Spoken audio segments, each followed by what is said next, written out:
This is measurement conversion practice number 1. If you have the companion assignment that goes with this, we're going to be going over questions 1, 2, and 3. If you do not have a conversion chart in front of you, then one good chart that you can use is the 5th grade math STAR reference material. It has all of your conversions there for you that you would need. That's what I'm going to be referencing today. If you don't have a hard copy of this and you're viewing this on the computer, you can just Google search 5th grade math STAR reference materials, and this sheet will come up so that you can have those conversions just from one unit to the next. Alright, so we're going to go ahead and get started. We're going to be using ratios to do our conversions. I like to do this for several reasons. One is it is a good it's a good representation to give students just an understanding of exactly what's happening. And one of the things I stress in my class is that we're not changing the value of these measurements. We're not changing the value of these lengths or these volumes or these weights or these masses. We are just changing the unit. So the actual value stays the same. Plus, if we use ratios now, when we get into some higher level stuff, we already know how to do it. So let's go ahead and get started. So number 1, we are going to convert 31 miles to yards.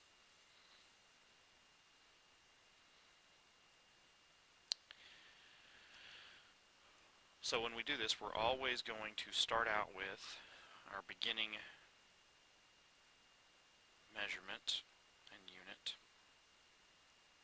So I'm just going to write out miles just because it's not a very long word. So we're clear. For this problem, since we're going from miles to yards, that's a pretty easy conversion.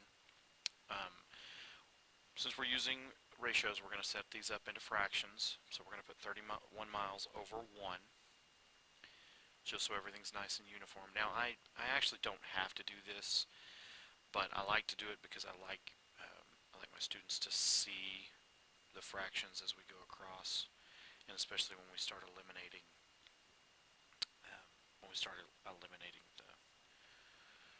the measurement labels. So, alright, so we're going to multiply this, and we need to multiply by a ratio that's going to, if not get us straight from miles to yards, at least get us a step closer. Now, we're lucky in this case because there is a ratio that we're going to have that we can go straight from miles to yards. Now, when we're doing this, we always want to make sure that the miles, or whatever unit we're beginning with, that when we set up the ratio, it goes on the bottom.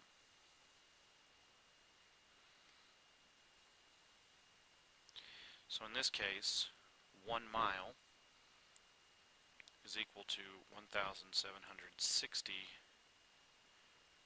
yards. Now the reason why I want to have whatever my starting unit is, my miles in this case, on the bottom, is because the only way I can eliminate this unit is if I have 1 on the top and 1 on the bottom. Okay, since I have 1 on the top and 1 on the bottom, I can eliminate those units, and I'm left with the problem 31 over 1 times 1,760 yards over 1, which is really just 1,760 times 31. Now, you may have heard, if we're going from a larger unit to a smaller unit, we're going to multiply. And I like to show my students the arm motions. I obviously can't show you on this video, but if you stretch your arms out, because you're going from a large unit, and then you bring your arms into your chest, because you're going to a smaller unit, you make an X with your arms to tell you it's multiplication. And as we're going to see in a moment, If we go the other direction, then we will actually divide. But in this case, we're going to multiply. So let's go ahead and finish our multiplication problem. So 1 times 0 is 0. 1 times 6 is 6. 1 times 7 is 1. 1 times 1 is 1. Put my 0 placeholder now. 3 times 0 is 0. 3 times 6 is 18. Carry my 1. 3 times 7 is 21, plus 1 is 22. Carry my 2. 3 times 1 is 3, plus 2 is 5. And so I end up with 0, 6, 7 plus 8 is 15. Carry my 1. 1 plus 1 plus 2 is 4. My 5's all alone. So what I end up with is I end up with 54,560 yards. Now, other teachers may not teach using the ratio. They just may teach you, you know what, I've got 31 miles. I need to change it to yards, so I'm going to multiply it by 1,760 yards to get there. And that's fine, but the reason I like to teach my students this way is because if we teach that 1,760 yards is equal to 1 mile, then really this fraction simplifies to 1, because this distance on the top is the same as this distance on the bottom. So all we've really done is we've multiplied 31 miles by 1. But in doing so, we've changed it from miles to yards. So we haven't changed the value of the 31 miles. We've just changed what unit we're showing that measurement in, what unit we're showing that length in. Because 31 miles is equal to 54,560 yards. And so that's why I like to teach it in this way. It's a few more steps, and it requires a little bit more thought, but it sets us up for when we get to some future things, having a little bit better understanding.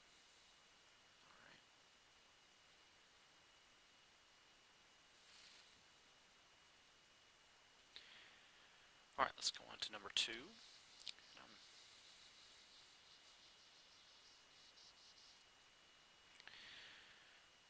So number 2, we're going to switch from looking at length, and we're going to look at volume. So we are going to convert 42 gallons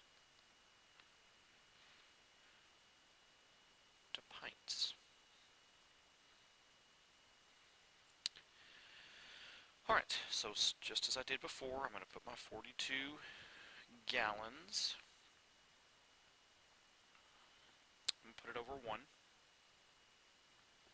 Now I've got to find a ratio to get me from gallons to pints, or at least a step in the right direction. Now, you may know that there actually is a ratio to get me straight from gallons to pints, but I don't want to use that because I want to show the steps based on what's given in my reference materials. And what I have in my reference materials is that 1 gallon, and remember I have to put the gallon on the bottom here because it's on the top here. So 1 gallon is equal to 4 quarts.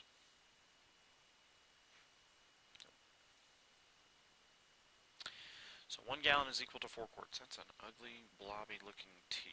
Let's make that a little cleaner.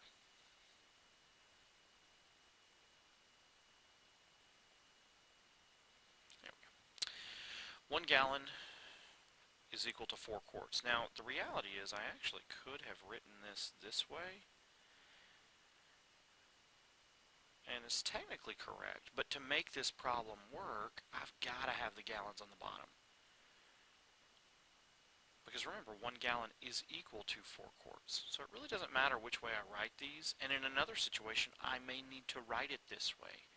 But in this case, I need the gallons on the bottom, so I need to write it the way I have it here. Okay. Now, that gets me to quarts, but I need to get to pints, so I have to do one more,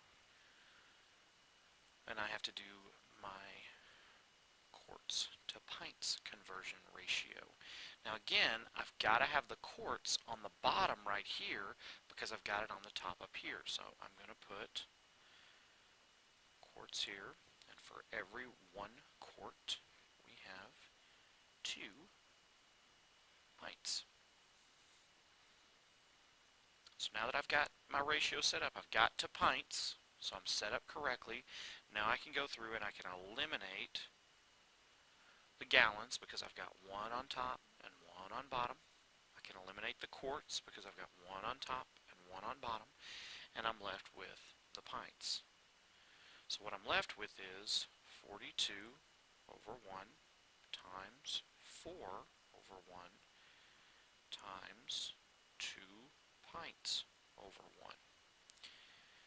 Now, because I have been going from larger measurements to smaller measurements, I've ended up with ones on the bottom on all this. So you may be thinking, why in the world do I need to do this if I'm just ending up with ones on the bottom? Because we should know that 42 over 1 is just 42. And 4 over 1 is just 4. And 2 pints over 1 is just 2 pints. But in just a moment when we do number 3, we're going to see why this is important to set it up this way. Alright, so let's finish it up. We've got to do these last 2 multiplication steps. Now, it doesn't really matter, to be completely honest, which way you go do the multiplication. You can do the 4 times 2 first or the 42 times 4 first. It doesn't matter. But just so that we're keeping with our good order of operation habits, let's go ahead and start from the left and work to the right. Alright, so let's do 42 times 4 first, and I'm just going to kind of do it off to the side over here.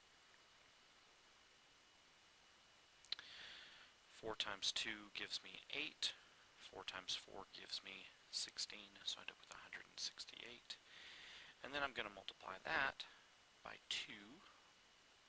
Slide up a little bit so you can see my final answer. 8 times 2 gives me 16, carry my 1. 2 times 6 is 12, plus 1 is 13, carry my 1.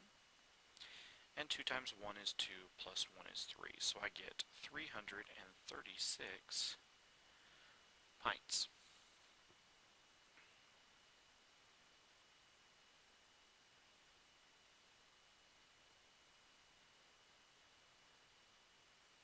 Alright, on to number 3.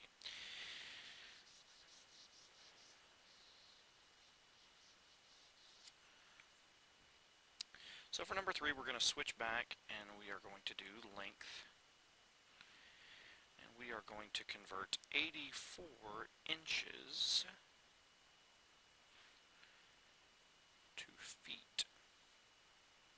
Now in problems 1 and 2, we have gone from a larger measurement to a smaller measurement, so we've been multiplying. But in this case, we're going from a smaller measurement in inches to a larger measurement in feet, so we're going to divide. And you're going to see that on this one, our ratios and our fractions are going to be a little bit different once we get to the end. Okay? Alright, so we are going to convert, this is actually number 4 on your assignment. So if you're following along on the companion assignment, this is actually number 4. But I did want to make sure we got a division problem in here. So that's why I went ahead and skipped to number 4. Alright, so we're going to go ahead and, just like we've done on the last 2, we're going to go 84 inches over 1. Put my label here. 84 inches over 1. Now, thankfully, inches to feet, that's an easy one-step conversion. But remember, I have to, when I'm setting up my ratio, I have to have the inches on the bottom. Because I've got my inches on the top here, I have to have my inches on the bottom here so that I can eliminate those labels. So I have to have my inches on the top, my inches on the bottom and my feet on the top. So when I set this up, I'm going to have 12 inches is equal to 1 foot. So this is my ratio I'm going to use.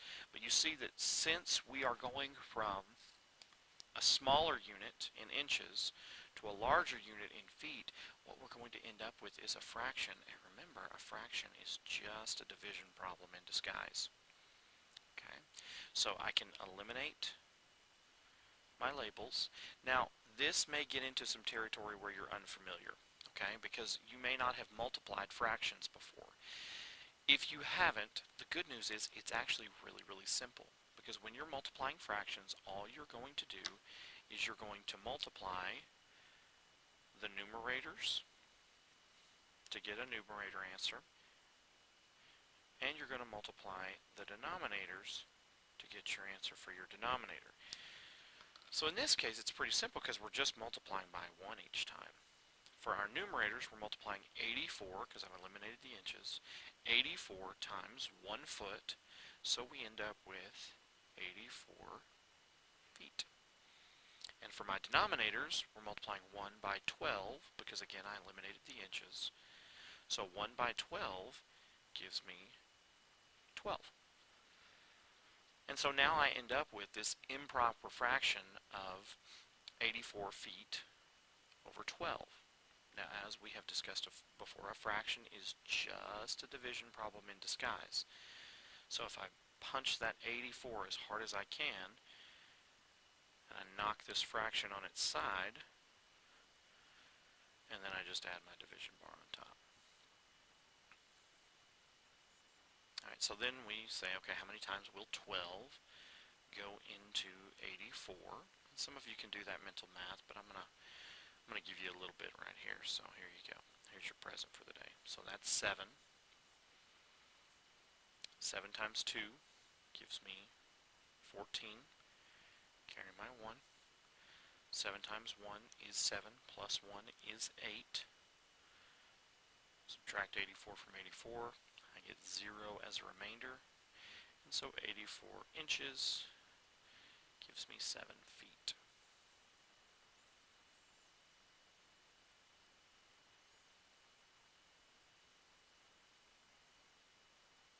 So remember, if you're going from a small unit to a larger unit, at some point you're going to have to do a division problem.